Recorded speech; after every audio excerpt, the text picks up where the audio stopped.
The Witches of Hvítaskógur, an Icelandic tale. Chapter 1.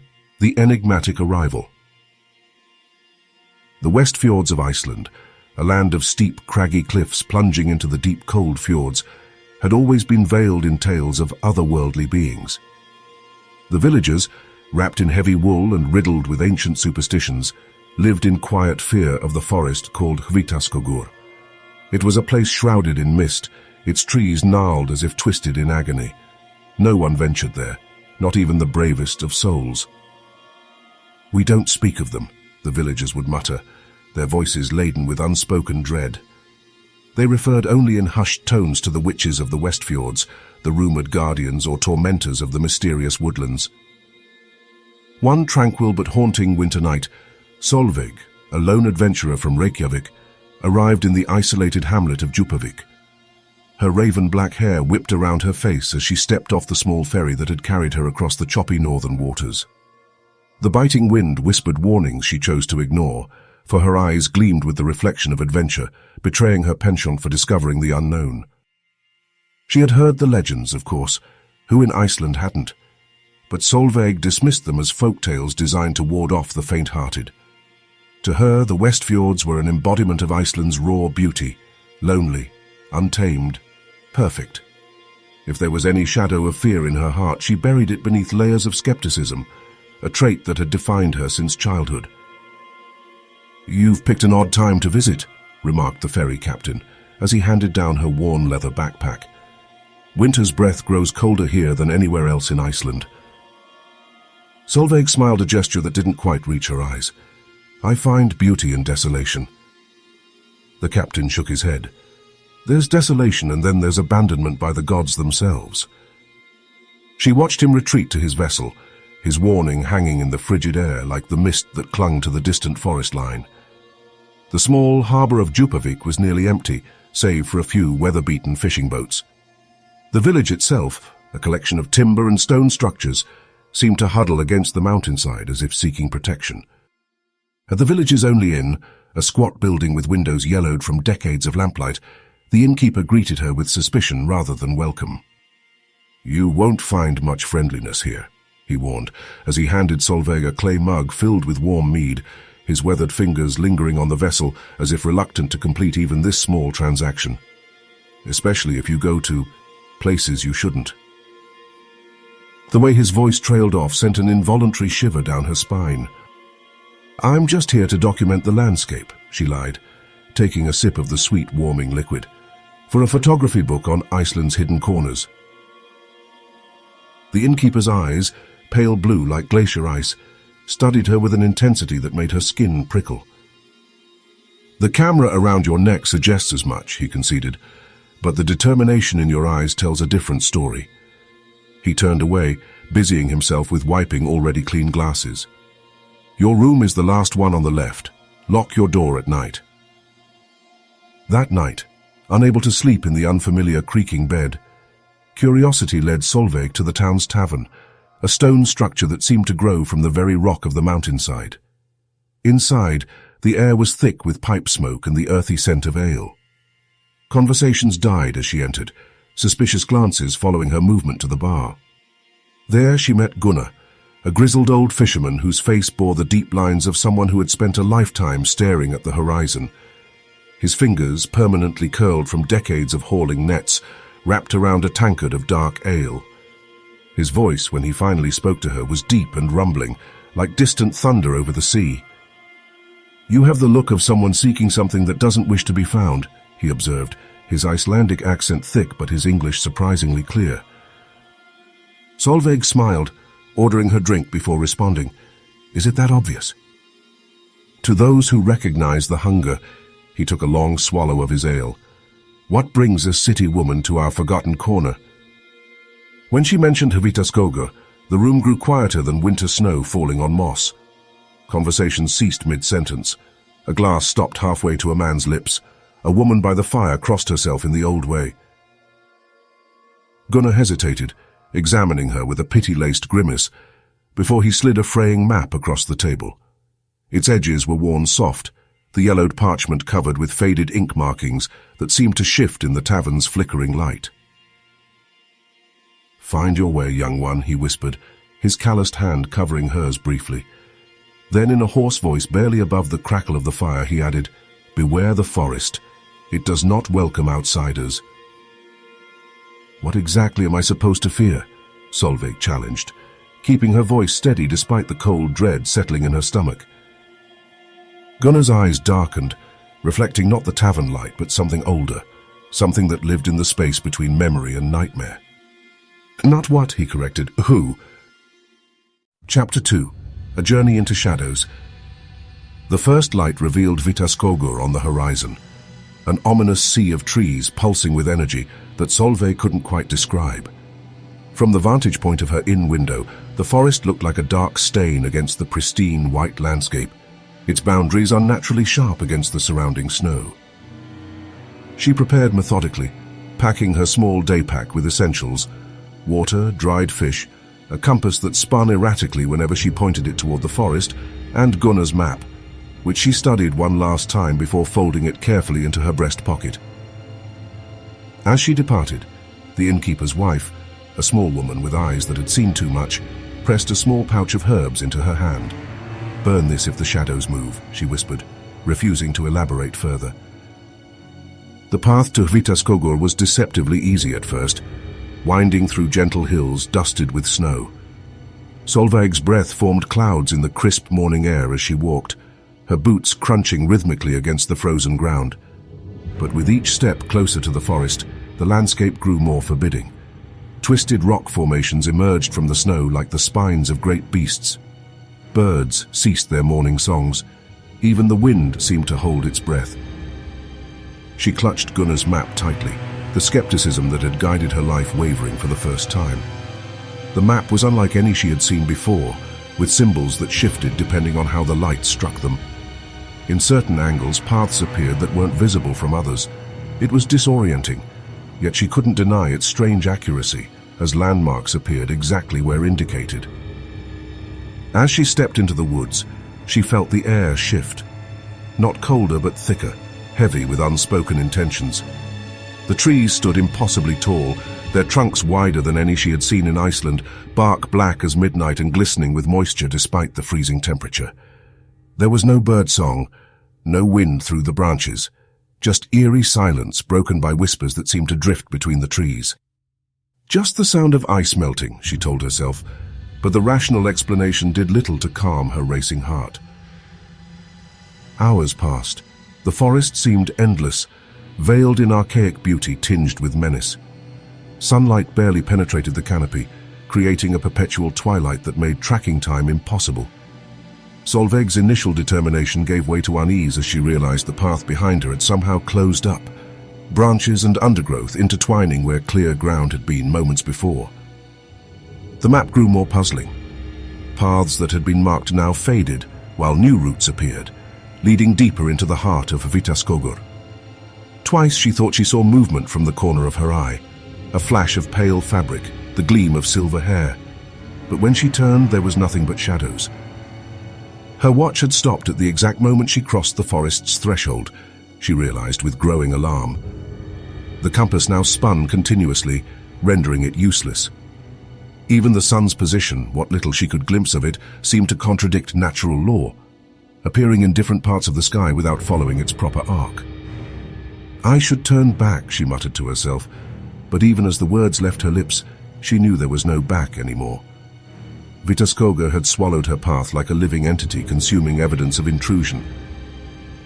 Suddenly she stumbled into a clearing overgrown with moss and bracketed by monstrous roots that rose from the ground like the ribs of some long-dead leviathan. The moss glowed with faint bioluminescence, casting an otherworldly blue light across the open space. At its center stood a cottage, nearly indistinguishable from the forest, as it was cloaked in greenery and fungus. It seemed to have grown rather than been built, its walls formed from living wood still connected to the surrounding trees. Smoke poured lazily from the crooked chimney, carrying scents that triggered memories Sólveig didn't recognize as her own. A grandmother's kitchen, a lover's perfume, the metallic tang of blood on snow. The faint metallic glow of ancient Nordic runes adorned the weathered doorframe, symbols that shifted and rearranged themselves as she watched, spelling out warnings or welcomes, she couldn't tell which. Despite every instinct urging her to leave, despite the hammering of her heart and the cold sweat beading on her forehead, Sólveig's hand reached out as if controlled by another will entirely and knocked 3 times on the gnarled door. The sound echoed through the clearing with unnatural resonance. Birds, which had been absent throughout her journey, suddenly took flight from distant branches, their wings beating a frantic rhythm against the silence. The door creaked open of its own volition, revealing the shadowy interior. Lavender and a hint of something earthier, a scent almost feral, filled her nostrils. Inside, 3 women sat before a large oak table carved with symbols she couldn't decipher.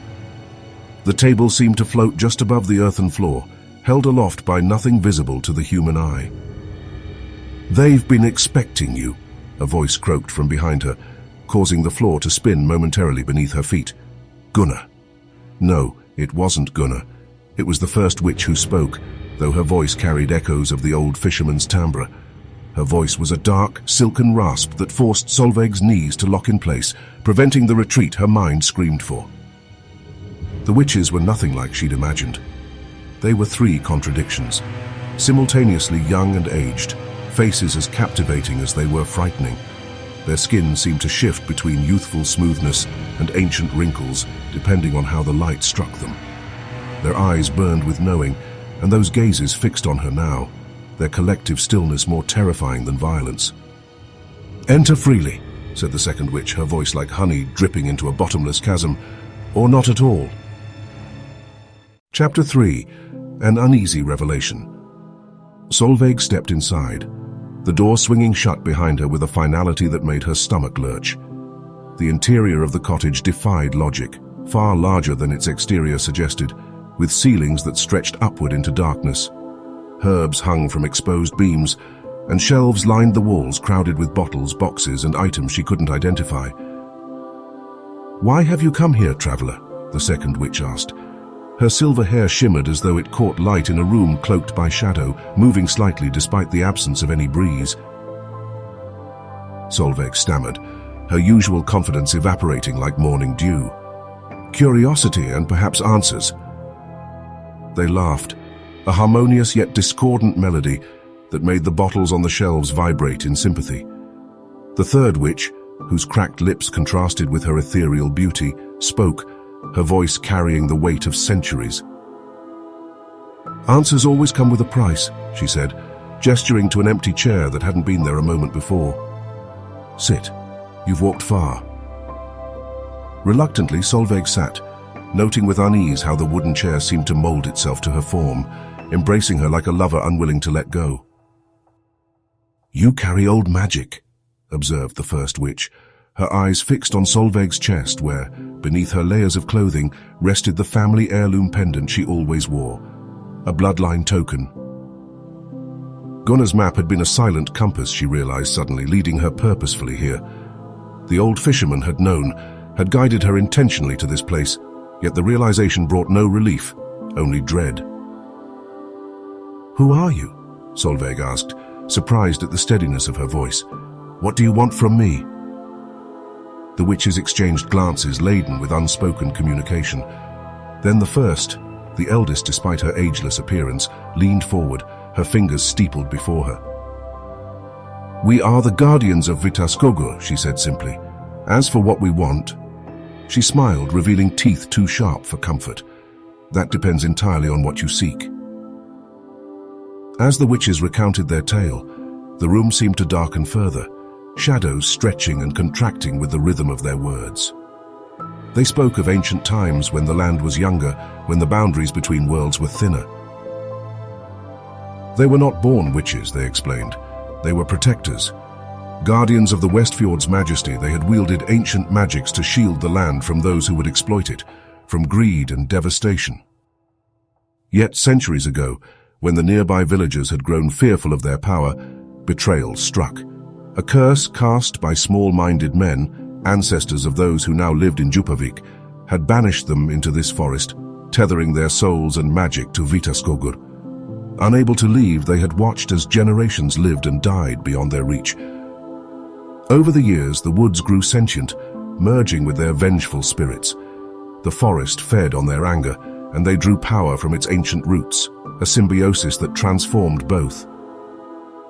"We were wronged," the third witch whispered, her cracked lips barely moving, "and the forest speaks for our wrath now." Images flickered in Sólveig's mind. Villages burning, seas rising to swallow boats, children vanishing into the tree line never to return. She couldn't tell if these were memories or premonitions. "Why me?" Sólveig asked, panic evident in her voice. "What do you want with me?" "You," the second witch answered with a guarded smile, her fingers tracing patterns in the air that left glowing trails. "Bring something we have long awaited." The witches spoke of anchoring, a concept Sólveig struggled to grasp. They needed a bridge, they explained, a mortal soul capable of breaching the bonds of Hvítaskógur, of carrying their influence beyond the forest's edge. They offered her a deal, veiling their desperation beneath carefully chosen words. In exchange for her service as their anchor to the outside world, they would grant her power beyond mortal comprehension, the ability to see things others couldn't, to influence minds, to command elements. All she needed to do was consent, to bind herself willingly to them and the forest. In the recesses of her mind, Sólveig sensed her family heirloom pendant warm against her chest. Engraved with runes her grandmother had claimed were protective, it hummed faintly with the energy of old magic awakening. A memory surfaced, her grandmother's wrinkled hands clasping the pendant around her neck, whispering, "This will guard you when paths grow dark."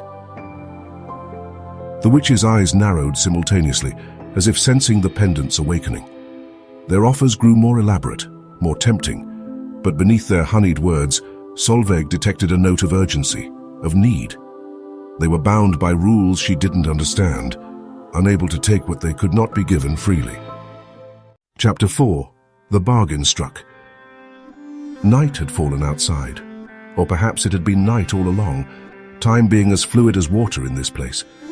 The fire in the hearth burned with unnatural colors, casting shifting shadows across the witches' faces. Perhaps out of fear, out of resolve, Sólveig formulated a plan. Her grandmother had taught her more than just to wear the pendant. She had passed down fragmentary knowledge of the old ways, of binding words and protective incantations. "If I agree to be your anchor," she said softly, her fingers surreptitiously tracing the runes on her pendant beneath her clothing, "let me carry some of your power with me. Allow me to rebuild trust between the outside world and this forest." The witches hesitated, their greed thinly disguised behind calculating expressions. They conferred in whispers, speaking a language that sounded like the creaking of ancient trees and the rushing of underground streams. At last they agreed, their words sung as an incantation that wrapped around Sólveig like a tightening fog. The air grew thick, difficult to breathe, pressing against her skin with increasing weight. The witches rose as one, moving around the table to stand before her, forming a triangle with Sólveig at its center. They began to chant, their voices weaving together into a tapestry of sound that seemed to physically manifest in the air, golden threads of magic spinning around Sólveig, binding her to them, to the forest, to their ancient pact. Yet they overlooked her pendant, or perhaps underestimated its significance. As their spell reached its peak, as the magical bonds threatened to close around her permanently, Sólveig gripped the rune-carved stone and whispered a counter-prayer, one her grandmother had taught her in childhood, words she had never understood until this moment. The pendant blazed with sudden light, cutting through the witch's magic like a knife through silk.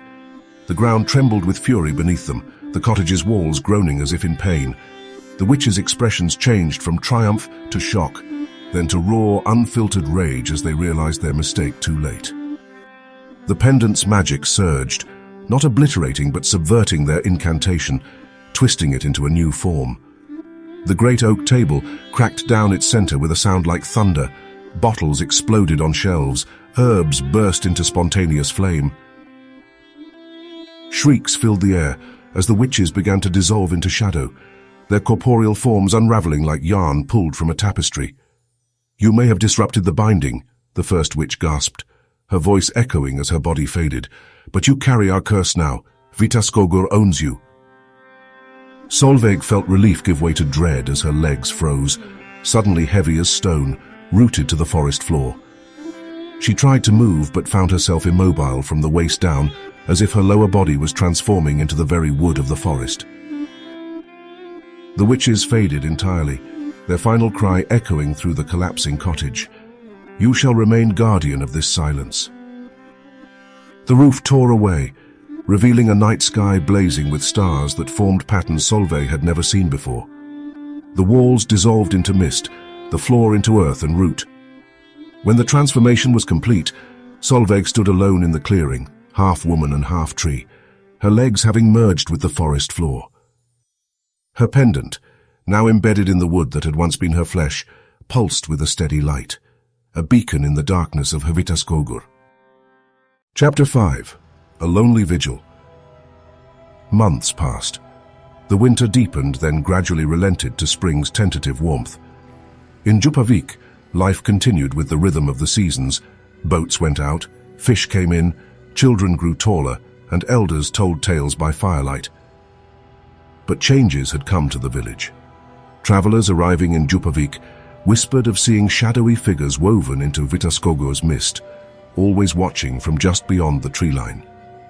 Sometimes, in the dead of night, lights could be seen dancing among the distant trees, not the witch's malevolent glow, but something softer, almost protective. The forest, once feared unconditionally, now inspired a complex mixture of dread and reverence. Hunting parties that respectfully asked permission before entering returned with abundant game. Those who entered arrogantly never returned at all. Gunnar, still haunted by his role in guiding Sólveig to her fate, couldn't meet anyone's gaze, anger and sorrow etched into his features. He spent long hours at the edge of the forest, leaving offerings of mead and bread, whispering apologies to the wind. He knew Sólveig's fate but carried his guilt in silence, knowing he had recognized her bloodline the moment she entered the tavern, knowing she was the descendant they had waited centuries for. "I had no choice," he would murmur to himself as he stared into the tree line. The balance had to be restored. But the justification rang hollow even to his ears. Once, during a violent spring storm, when lightning split the sky and waves threatened to swallow the harbor, a figure appeared at the forest's edge, a woman's form, impossibly tall, her lower half merging with the trees themselves. Her arms raised toward the tempest, she commanded the winds to still and the waves to calm. The storm obeyed.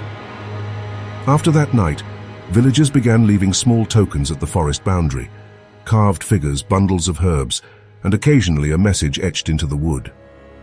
Sólveig's name went unspoken in the village proper, and her form became a rumor, a spectre pacing the ancient woods, sometimes merciful, sometimes harsh, always watching. The witches, though no longer corporeally present, lingered as whispers in the wind, as shadows that moved independently of light sources. They had not been destroyed but transformed, their essence woven into the fabric of Hvítaskógur itself.